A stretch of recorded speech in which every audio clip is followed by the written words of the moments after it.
Welcome, everybody. Thank you for joining us for this month's Ask the Organizer event. We are very, very excited to have a special guest with us today. But just really briefly, we are Big Rocks Organizing. We have several team members here. We have Jean, Anne, Andrea, and myself. My name is Whitney Zeigler. I'm the founder and CEO of Big Rocks Organizing. Thank you so much for joining us today to talk about office organizing, and we're also going to talk about ergonomics. So let me introduce our special guest speaker. His name is Greg White, and I met Greg maybe 4 or 5 years ago through the Beaverton Chamber, and he's been a wonderful resource for all of us. Greg has 33 years of industry experience with office products and ergonomics. He has been with Strive Workforce Solutions for the past 23 years. So he has a wealth of knowledge, and you can hit him with almost any question. He said he's good on the fly. So I hope that everyone has brought some great questions today. A little bit more about Greg. He previously has worked in banking, warehouse. He's been a driver, a laborer, and in sales. He has a wife and 4 kiddos. No pets at this time is what it says, but he is a cat lover, he swears. Yep. So we do have some cats in offices on this call this afternoon joining us. And Greg's hobbies and interests are being of Catholic faith, astronomy, firearms, coin collecting, US and world history, Civil War and World War II documentaries, foreign languages. I'm curious, Greg, what languages do you speak? I use Latin in my Catholic faith, and so use a lot of that, a little bit of German. I learned Russian in high school, so I can do a little bit of that too. So I can't carry on conversations because I'm like functionally illiterate, but I can remember all the things I had to memorize when I was in school. So they'll come in helpful at times. That's great. I know that you have traveled to many places, including the former Soviet Union, Yugoslavia, Poland, the Netherlands, Denmark, and Germany. Yep. Yep. Yep. Yeah. Could I ask a question of Greg? Sure. Please. If you studied Russian in high school, you said, that's very unusual. Were you in Russia at the time? No, I went to high school in Salem, Oregon, and they offered Russian as an elective versus French, German, and Spanish, which everybody took. And so I wanted to be the outlier. So I had a great Russian teacher named Bill Chapman. And after I graduated, we went to the Eastern Europe for 6 weeks. That's where I went to Yugoslavia, Poland, Soviet Union, all those places at that time. So it was a great experience. He was a great man. Yeah. Good. Thanks. Great question, Mary. Thank you for that. And with that, I'm going to open up the floor to questions about office organizing. Please feel free to throw them out there. Otherwise, Greg does have some information he could share with us too, if you're feeling shy right off the bat.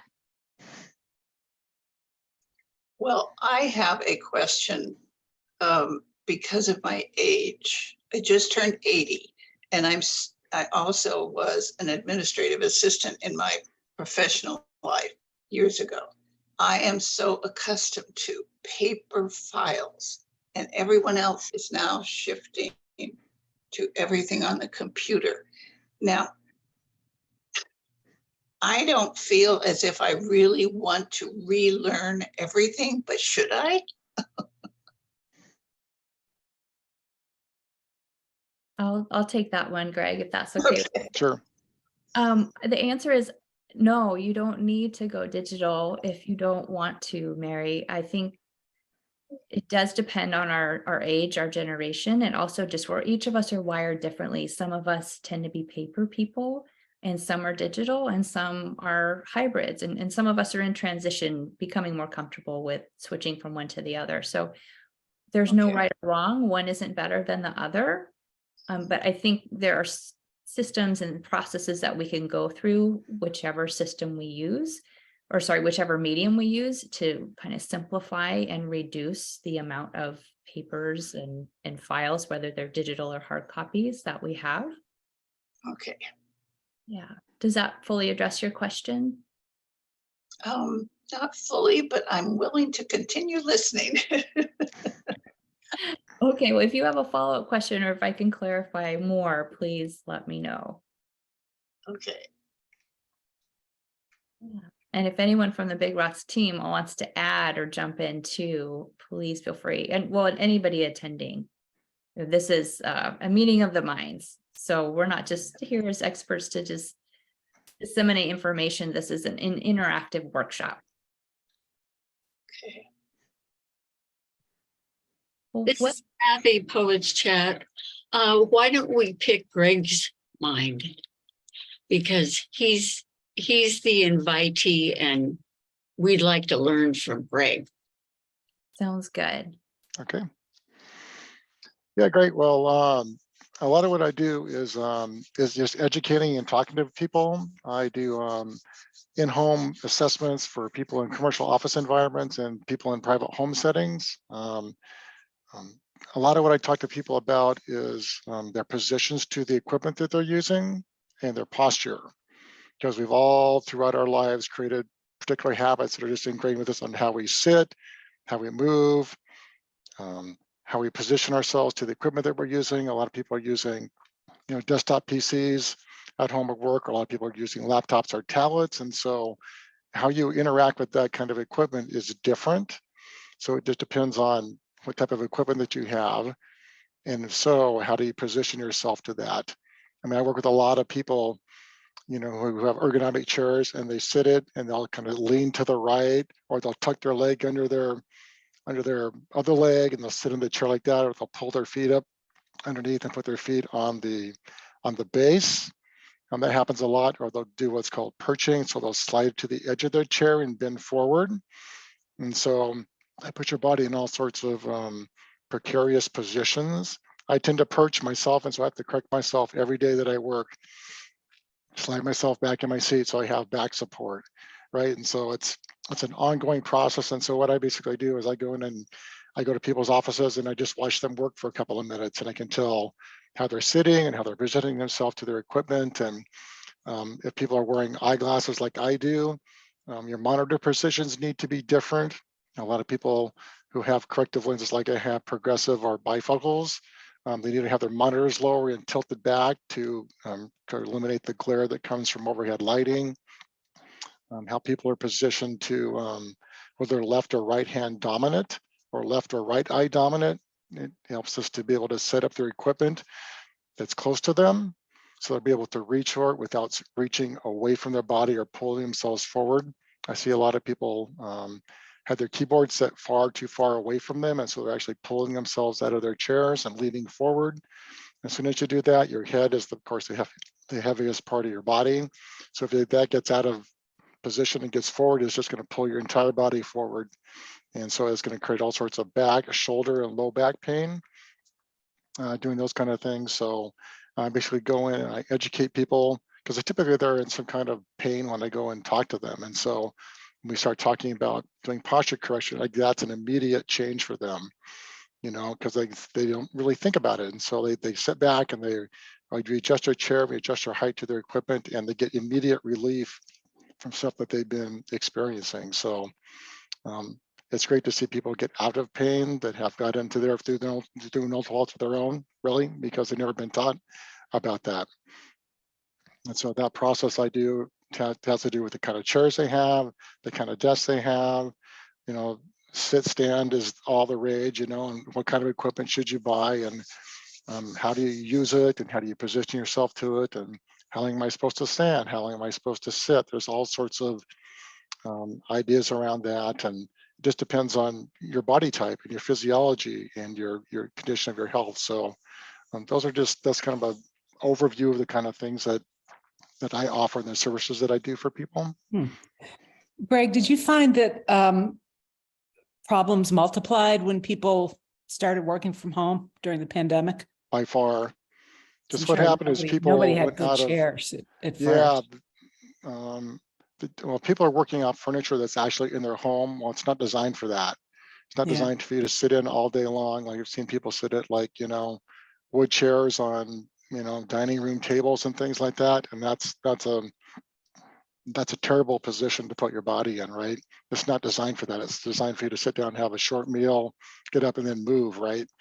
And so people working from their couches. A lot of people were doing that. A lot of people had notebook computers, and so they're positioning them way low in their lap, and so their whole body is out of position, and so yeah, there was a lot of you know workplace injuries and things that take place because they didn't know any different. They just went home, they worked from home, and so we're correcting that after the fact now as people have come back into the office, or they've actually got the right kind of equipment in their home offices.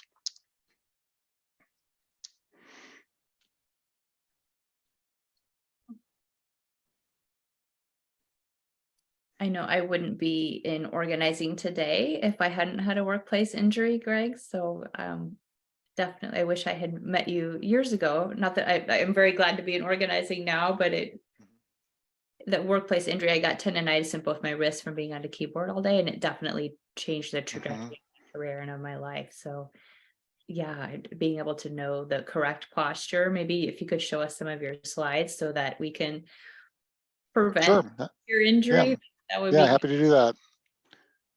Okay. Whitney, were you aware that that was what was causing your pain? No, I wasn't at the time. Yeah. When it got to the point of severe pain, and I was in a lot of pain for over 3 years. Oh, boy. The doctor eventually told me, yeah, you have to change careers. You have to find something where you're not on a keyboard all day anymore. And we did bring in ergonomic specialists to help, but I think by that time it was kind of too late. And also the desk and the equipment that I had, some of it was not, it couldn't be changed. The height and things could not be altered. It was a very fixed arrangement. Yeah. Oh, Yeah, yeah. Repetitive injuries happen over long periods of time. So when I talk to people now, they're half of my age, I'm 63. And so I talk to people in their 30s or 40s, and it's like, well, I don't really have any presenting pain, but I'm going to look at their orientation. I said, it's a matter of time before something happens, right?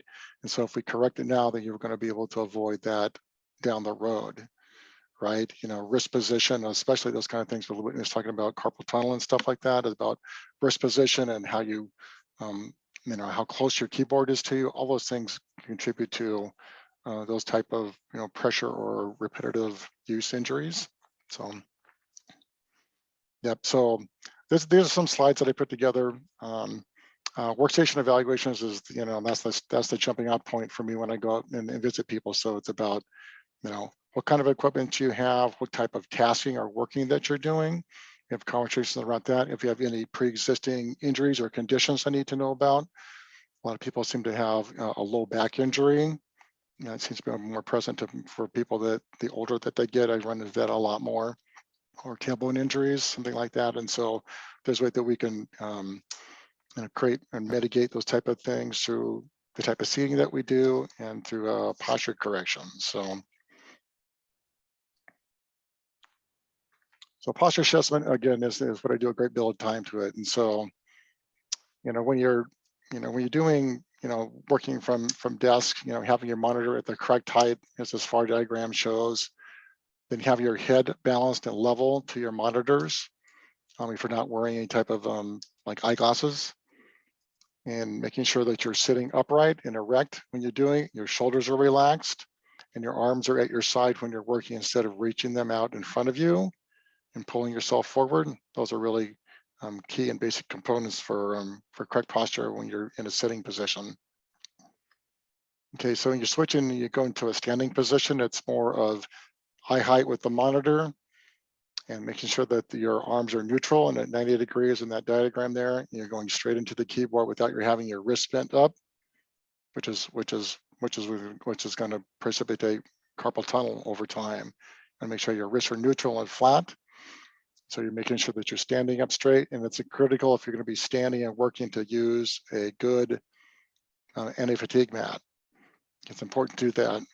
And when you're in a working kind of an environment, you want to stand for like 10 to 30 minutes at the longest. Then you need to be able to move or go back to a sitting position. So getting up and moving around is important to create good circulation for you during the day. So we don't want to be sitting and be static all day, because our body's not designed to do that, and that's unhealthy for us.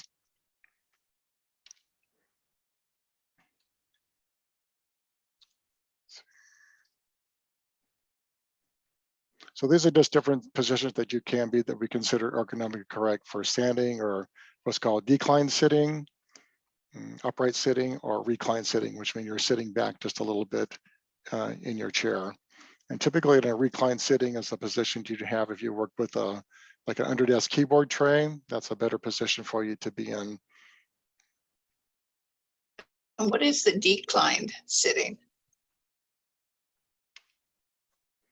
Decline sitting means that, see in that diagram, is that your hips are lower than your knees. Lower than your knees. Right, Oh, that's called a decline sitting position. And typically that works with people who have under-desk keyboard trays. And so the keyboard tray comes out here where the hands are right here. And so you're sitting back a little bit. So it's actually keeping your body in a reclined position or forcing it back. So it's more difficult to perch or come forward out of the chair. So a lot of people will sit and work in that kind of a position as well. okay, thank you.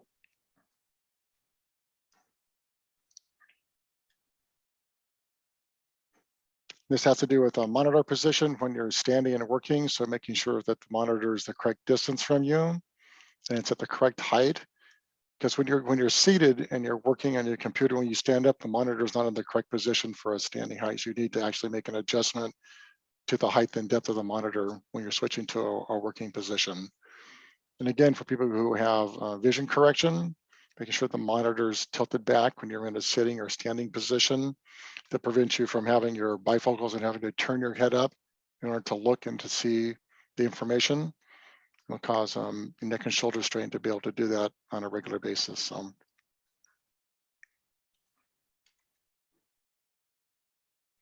And equipment audit, this particular unit right here, that's called a laptop holder.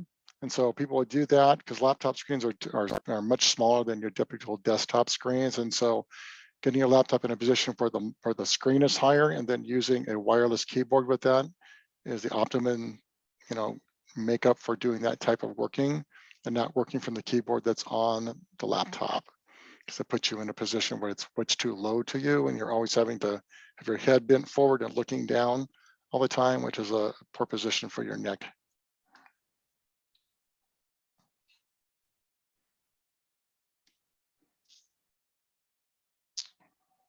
So there's lots of different types of sit-stand desks. They have stuff that are electronic, which is this type. There are ones for desktop units over here and for your laptop units over here as well.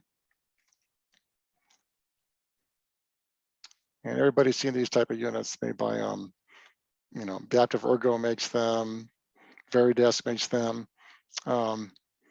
These are great units, but they need to be used correctly. And I see a lot of people doing it and using them improperly. And so, because when these things are sitting on top of your workstation or your desktop already, it elevates you to a position that's too high, generally when you're in a seated position. So we need to make sure that we're able to lower the work surface to take into account, the height that these are at when they're at a completely closed position. So again, it's about having the right equipment and using it correctly when you have it. So any questions? That's a lot of information to put out there. So it's like drinking from a fire hose. So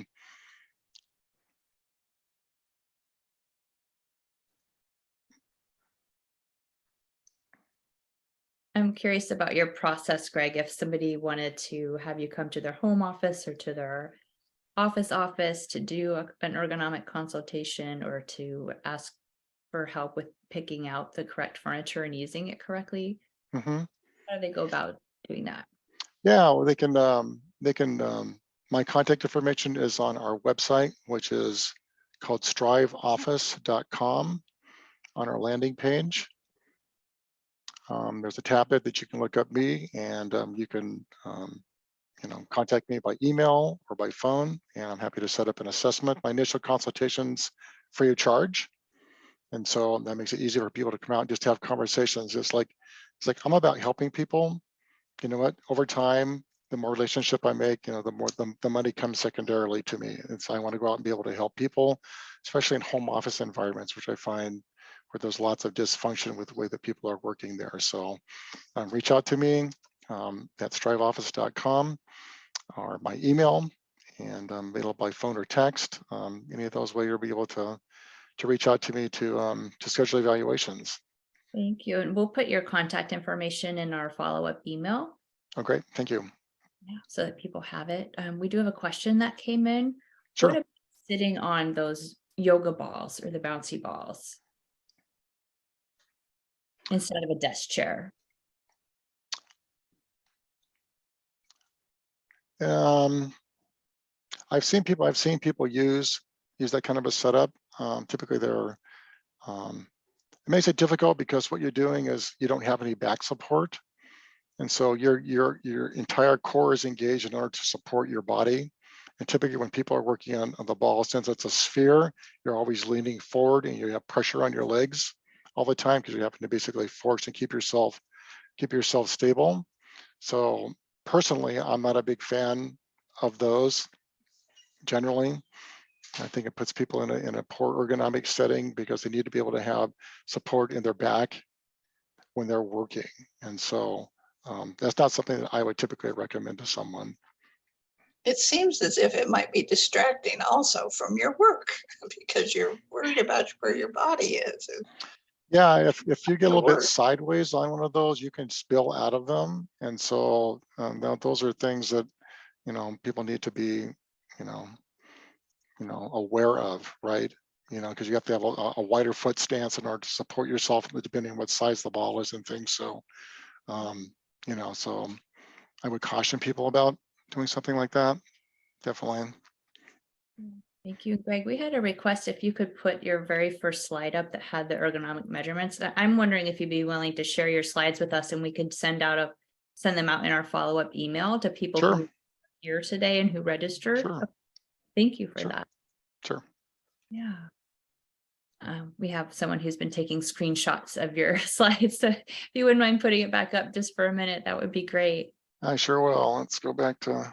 Yeah, we'll go back to the first slide. And while you're doing that, we have one more question. Well, a couple more questions that came in. One was, do you do group presentations, particularly to retirement communities?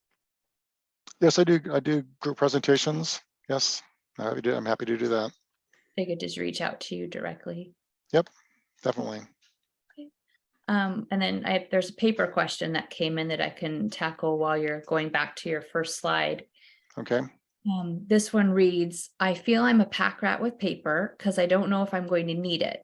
I recently purged and of course I needed something. I'm overwhelmed with the paper /mailing/receipts. Any suggestions on how to start organizing or knowing what to purge? For example, how long to keep tax-related receipts or documents? Same goes for legal documents of prior home sales and purchases and loan documents. Anybody want to jump on this one? And we did have a blog too that I wrote back in September called Right Sizing Your Paper. So we will send out a link to that. Maybe Jean, if you could put a link to that in the chat, that would be helpful. And then too, we'll send it out in our follow-up email. So is this a slide that they were referring to? Yeah, I think so. Yeah, was this the first one that you shared with us? Yeah, I think it was. Yep, this is the first one after the. Okay, so we'll leave it up here for a minute so they can take a screenshot. Sure. Yeah. Yeah, I'm happy to do the other ones too. So just let me know. Yeah, and we'll share your slides. Thank you for being. Okay, great. Sure.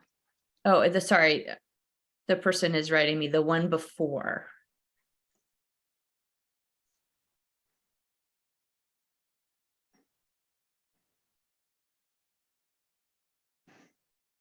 So they mentioned though measurements. Okay, and then we have a thank you. So I think we're good to go. Great. Let's tackle the paper and then we have one more question for you about vision.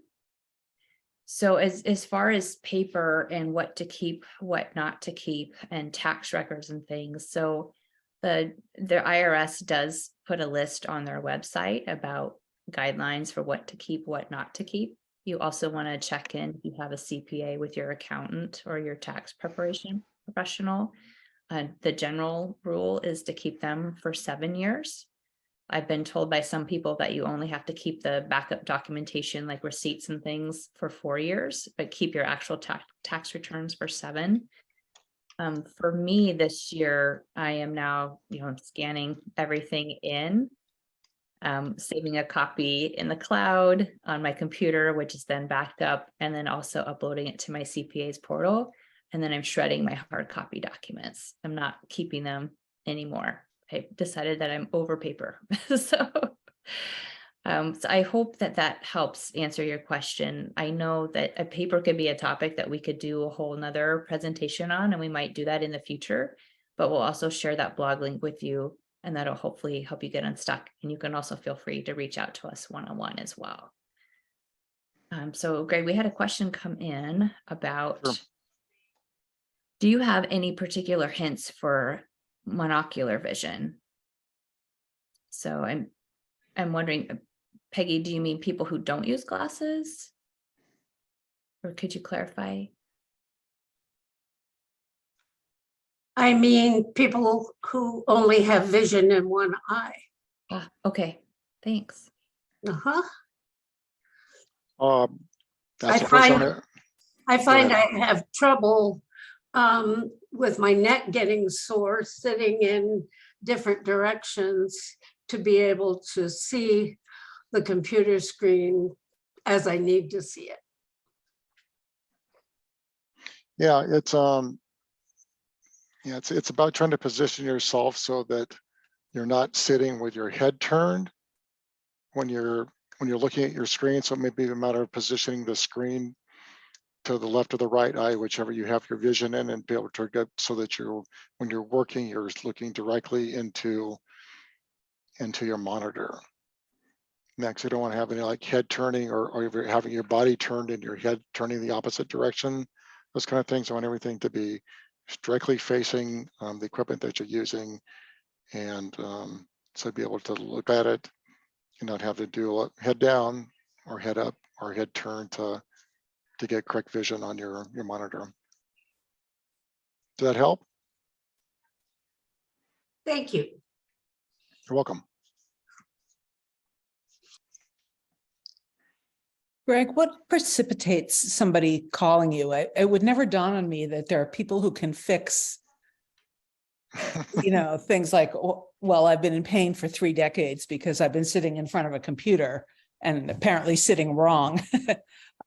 How do people know that somebody in your line of work exists?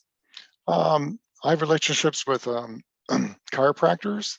So people typically come in with, issues related to their posture or accidents through chiropractic care. And so I network with a chiropractor up in Vancouver.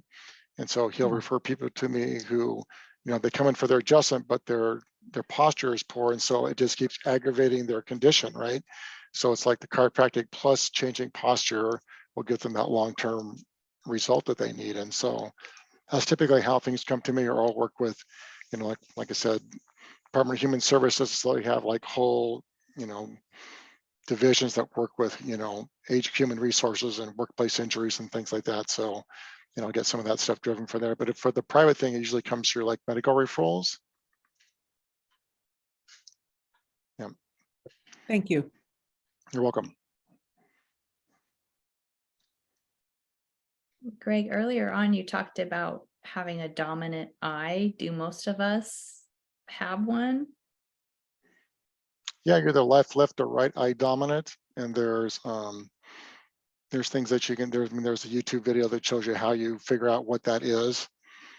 So that you can make that allows you to be able to, again, position your equipment. Because they have one eye that's weaker, one eye that's stronger. The dominant will be stronger, and so I'm right eye dominant, and so just making sure that I don't get a lot of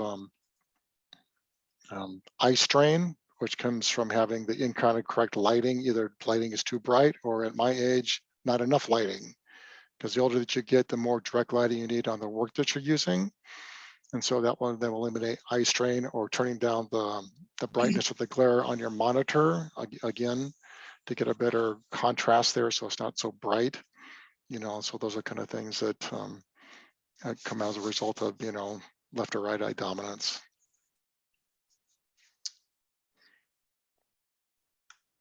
That's really fascinating. I had never thought about that before. Thank you.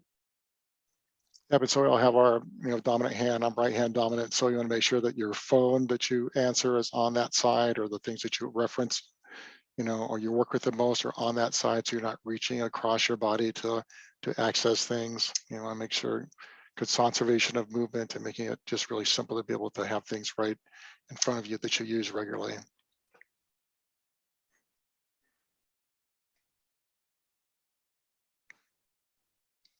Anyone else have questions?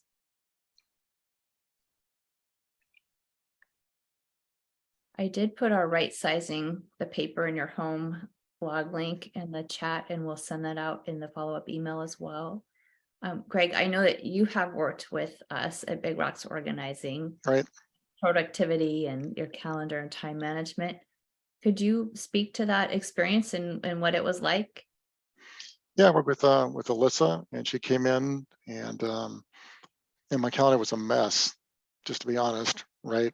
And so she helped me go through. I mean, I never took any training on how to use Microsoft Outlook and all those kind of things. It's just type in my calendar stuff and go. And so she helped me be able to create blocks of time and help organize my time and color code it so that I would be able to track it and follow it. And I continue to use that to this very day. It was a lifesaver for productivity for me, be able to schedule appointments and make sure I'm double booking things, and be able to categorize my activities as far as, work activities, networking activities, customer client calls.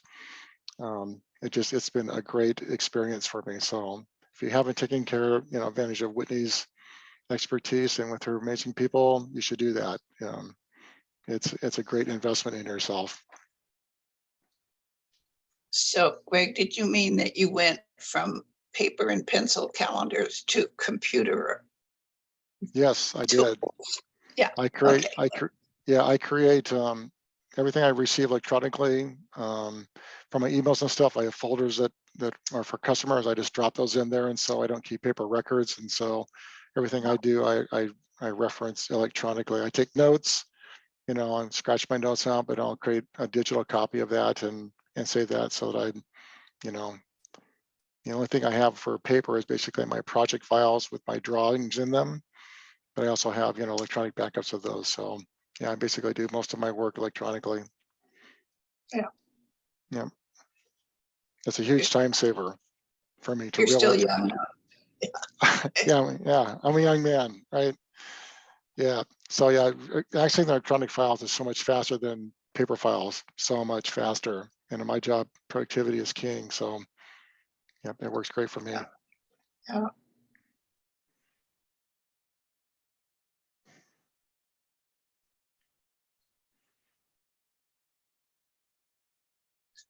What other questions do folks have for Greg or about office organizing in general?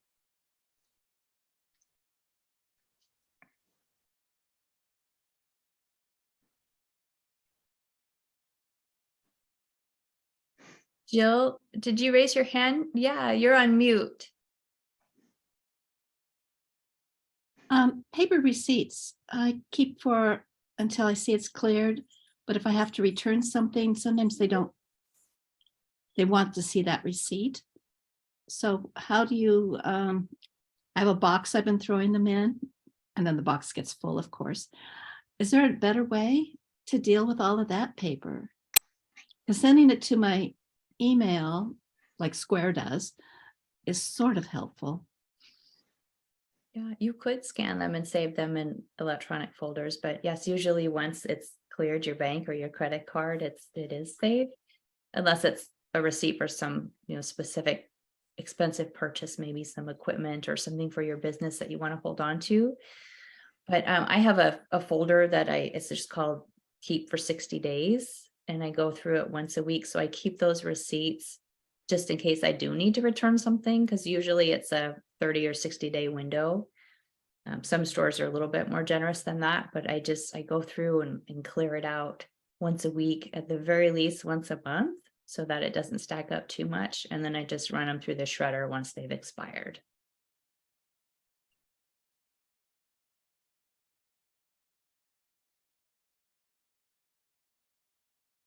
Does that feel doable? Yeah. And you could either, like Greg was talking about, blocking out time on your calendar or putting a reminder on your calendar to do that if you use an electronic calendar or electronic reminders on your phone. So typically late afternoon is a good time to do tasks like that, because we have peaks and troughs in our energy levels throughout the day. So for me, I'll do the administrative stuff that's not super critical at the very end of the day. Yeah. And that also includes emails, unless it's a really important email to reply to, but you want to do the things that take the least amount of brain power. Kind of like that 4 to 5 p.m. window for me is when I know that I'm that I can do those kind of administrative tasks, I guess.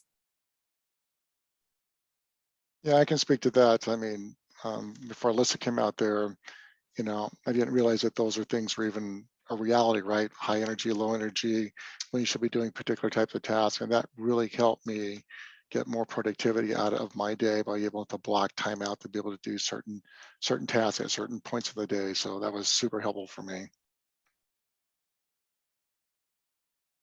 There's a great book by Dan Pink. It's called When, and it's a pretty quick read, and it's also an audio book in different formats, but it's all about when is the best time to do things. And there, you know, 3 different types of people. You've got your larks, your early birds that typically wake up pretty early naturally. You've got your night owls, and then you have third birds, which are the vast majority of us, which is kind of somewhere in between. So it talks about the peaks and valleys of your energy levels for each of those 3 types, and how to block out your day to be most productive by using your energy to your advantage. Yeah, that's a really great read. So we have a question from Connie. She says, I struggle with organizing my electronic files. I have trouble retrieving them. Connie, can you tell us a little bit more about that? Maybe briefly how they're organized right now, and is it that you kind of forget what files you've created, or can you give us just a little bit more info? Sure. I'm sorry I don't have a picture of my computers under my desk, so that I have more room for my screen. Can you hear me okay? Yeah, that's better. Yeah. I started some time ago, whenever I got an email, of archiving them in my email folder. So I have large folders with lots of emails that have data that I want to retrieve or keep. I've also saved some to like Dropbox, but my Dropbox is full. So I've moved things to the cloud. So I have things on Gmail or on Google, and then I have things in Microsoft, and I have things on the cloud, and things in email archiving. But I struggle with trying to retrieve. I make folders and I put folders in folders. So like I have income tax and then every year in there. But it just seems that's time intensive, and I have trouble finding the right file I want. I'm trying to move to Google Docs and Google Sheets, and I'm not very good at that either. I'm struggling with how to organize those. Any suggestions? So our team lives and breathes in Google Docs. That's how we organize ourselves as a team. We're really fluent in it. One thing, just from what you described, it sounds like you have files and documents in many different locations on several platforms. Right. And that definitely makes them harder to find and retrieve, and it's harder to remember what we have where. So working to get them down to just be in one location. Also, too, whether you have paper files or digital files, it can be helpful just to create kind of a 1-page master table of contents, it could be a visual directory of where your files are at. So I don't have a lot of paper files left, but what I do have a 1-page sheet that I just keep in a clear plastic sheet, and it's in the front of my filing cabinet, and it's to remind me what I have. Some people have, some files that are more in like cold storage or not immediately visible or accessible. So having that master table of contents helps them remember, and then it also helps them file things consistently instead of creating, sometimes we accidentally create duplicate folders because we forget what we have. And that can be definitely an issue when we have electronic files as well. So I hope that helps a little bit. And, if you'd like any assistance, please reach out. We're happy to help. We can also do an upcoming blog on digital organizing. I think there's, folks would be interested in that too. And I'm going to call on Anne. I know you just recently did a project, I think, with a client who had over 30,000 emails. Is that right? Do you feel comfortable jumping in here? Sure.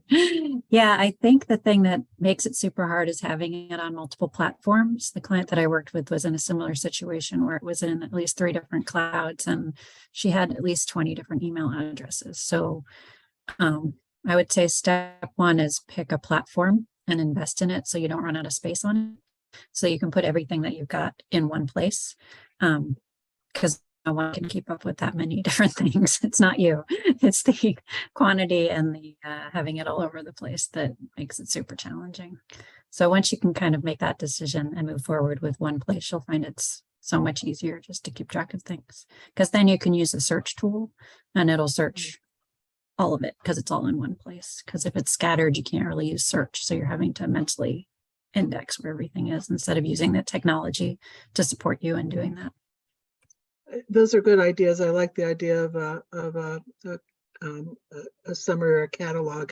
I have a computer guy, and he describes me as an early adopter. So when I started organizing my files, Google didn't even exist. So I have, family files and history and things like that that are on old platforms, and that's why I moved from Dropbox, because there were better platforms and cloud, different cloud. So yeah, it's just finding the time, but I appreciate all those are good suggestions. Thank you. One of the things that I struggle too with is how to format the names of the files. Like I've started to try to do year, month, date, and then whatever the topic is, or like I put family and, so that I have words to search by, but it sometimes creates more of an issue. And, but if you have any suggestions on naming files to help retrieve easier, that'd be helpful too.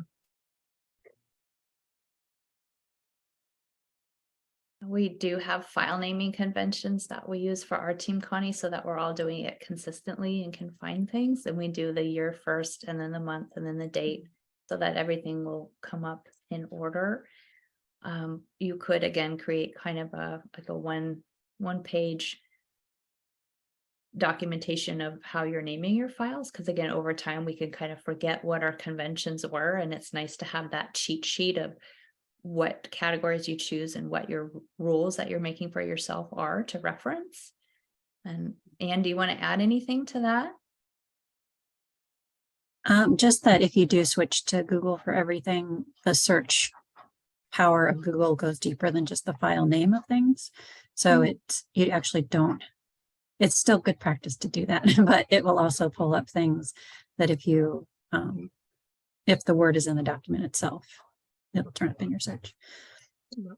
Thank you. Thank you. Does that go for photos too? Use the same conventions for photo storage? Yes. Yep. Yeah. Put the year, the month, the date, and then maybe the location and any important names of who's in that photo. Yeah. Different programs, you can add tags to photos as well, or documents to help search. We have a question here, or sorry, feedback. So one person is sharing that they use the Finder icon on their Apple computer to search for things. So if you're using a Mac, that can be a good way to search. I do find it easier to search on Google Docs and Sheets, which is why I'm starting to use that more. Well, it sounds like I'm in the right direction. Just have to consolidate. Thank you. Yeah, you're welcome, Connie. And even if you just do it like with physical organizing, 15 minutes a day, you're going to accomplish a lot. And oftentimes if we get going and we set our timer for those 15 minutes and, put on some fun music or something like that. You often keep working beyond those 15 minutes and you get more done.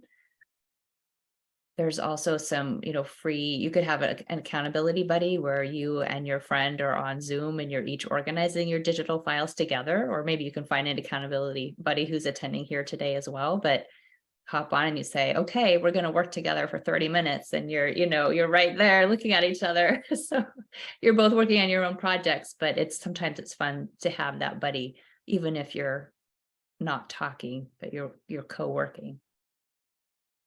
Good idea. Thank So you. may I say something? As a kindergartner at this, I need expert advice because it sounds like I'm missing something here. When I look at my emails that come in on my Apple computer, then it has a sidebar and it says that all the folders that I've made, and it said to put in, if you want a new folder, you create a new folder, and then I make that email go into that folder. Does that need to be streamlined? Or, I don't know if I'm doing it right or I don't know, help.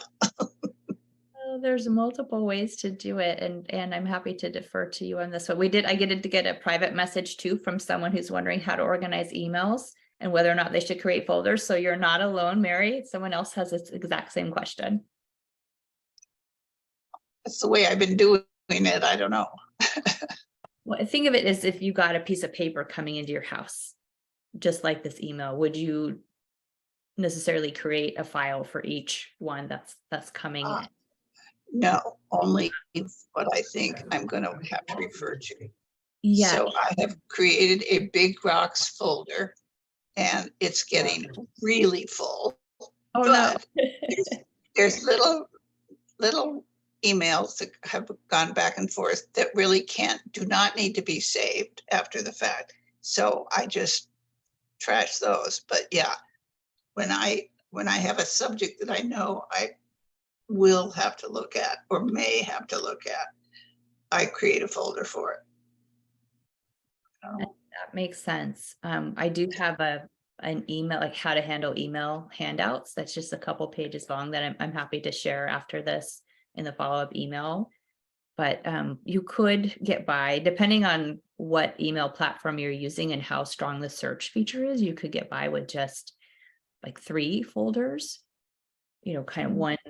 I mean, you can, if you're using Gmail, you can just archive things and search and be able to find them later, but you could have some action files like similar to what you would use for paper. So maybe one is like, I need to do this. I need to take action. Another one is review or follow up, like the ball is in someone else's court and I'm waiting to hear back from them, but I don't necessarily want to forget to follow up. So I have this folder with my emails as my visual reminders. And then you can have a reference folder for things that are important that you want to have kind of in one place, but you could also find them by searching. So those would be kind of maybe the bare minimum. We do have clients who maybe create like hundreds of folders down the side of their email, and that gets really messy, just like it would with paper files. We once had a house that we cleared out after a woman passed away and she was 95. And she had kept every paper and every receipt that she'd ever gotten in her entire life. And there was a folder for each piece of, so literally there was one piece of paper in each folder. And we filled a dumpster that was 20 feet. No, sorry, it was like 30 feet long by, I think 15 feet wide. And it was recycling, like it was all paper. But we had to look at all of those folders and all those papers to make sure we didn't miss anything important, like the deed to the house and things like that, but it was pretty insane. So I think fewer folders is generally better. Sorry, long story short. Anne, did you want to piggyback and add anything about creating email folders? Just that my general advice to people is whatever makes sense to you is what you should be doing. So don't get too caught up on like, what are the right number of folders or what are the right folders to have? It's more the way your mind works, map out and match that up to how you're actually using things. Cause then it'll be way more efficient instead of trying to remember the place that somebody told you was the right place to be putting the thing. Very good advice. Thank you. And that goes for physical organizing of objects as well, because each of us is wired differently. Well, we have time for probably one or two more questions. I'm curious what other questions folks have.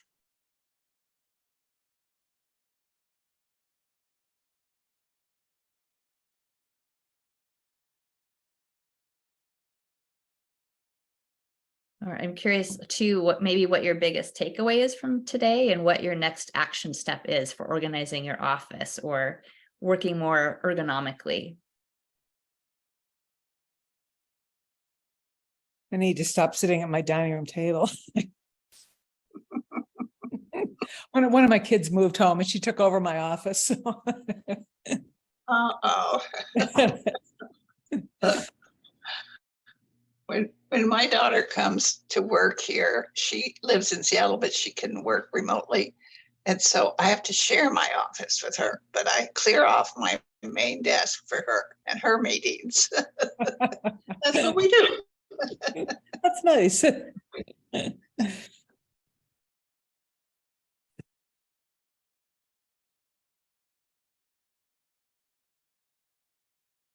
Connie says she has some work to do. I think we all do, definitely.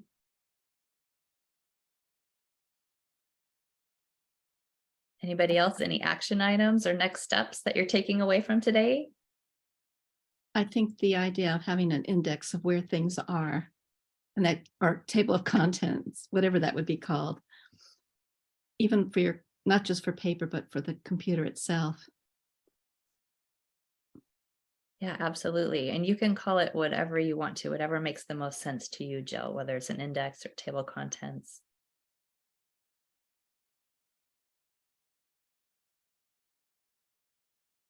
How about you, Greg? Any action steps from today? I wrote down your file indexing sequencing, because my stuff when I'm doing my project files and things like that, it's a mess. And so I'm going to reformat them into a way that's going to be able to be a more searchable format for me. So I appreciate that. Cool, thank you. I think just like with our paper files, it's a good idea to go back in every once in a while to our digital files and make sure that we're cleaning them out too, because just like bringing physical objects into our home, the more digital objects we have, the more digital clutter, and it can be harder and stressful to find things. So yeah. Right. Well, any last minute questions? No question, but I just want to thank everybody for their information, and you are so much more organized than I am. Thank you. Thank you. That's very sweet of you to say, Kathy. And it's not a competition, though. It's not a comparison. I think, like Greg was saying, no one ever taught us what the proper ergonomic position was for working on a computer or in our desk, at our desks. And same with organizing. It's a transferable skill. We can all learn the skill, but many of us were not taught how to organize or maintain organization growing up. So no comparison, no shame, no stigma. We're all just where we are, and we're all just learning a little bit at a time and then putting that into action and building from there. So, thank you for coming today, everybody. Next month, May 3rd, we're going to talk about right sizing for seniors. And our very own Andrea Thompson is going to be our special guest. She's going to tell us about her adventure in right sizing and moving from New York to Oregon and all that entailed. And, how do you get started if you're feeling overwhelmed and you don't know where to begin with right sizing? So we'll look for that next month for that announcement. We'll also send you guys a follow-up email with Greg's contact information and all of the resources that were mentioned today. So, and we'll also send you a link, replay link to this video if there are any parts that you want to go ahead and rewatch. So thank you again for being here. We're very grateful and hope you have a good evening.